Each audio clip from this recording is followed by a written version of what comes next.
don't be scared of this question. 6-liter chlorine gas at STP contains how many grams of chlorine? If you want to tackle this,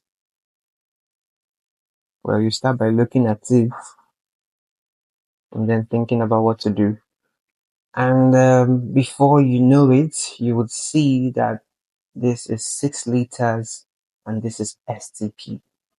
And then you will recall that 1 mole of a gas at STP should equal 22.4 liters. Okay, that's the volume of 1 mole of a gas at STP.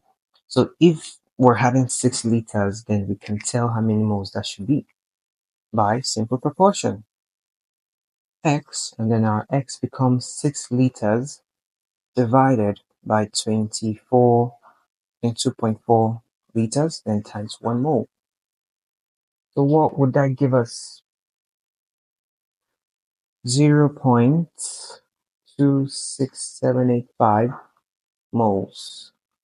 That is the number of moles of chlorine gas, Cl2. How many grams are present here?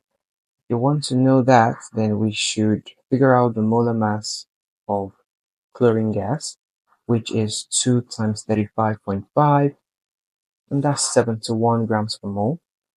So that would mean that 1 mole of Cl2 is equivalent to 71 grams. We're trying to figure out how many grams of chlorine are present here, right?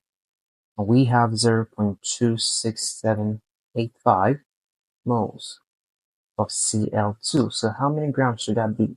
Proportion Y would be 0.26785 multiplied by 71.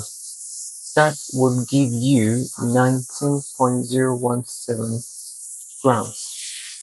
And that is the answer to the question. So was this question simple? Was it hard? Was it in the middle?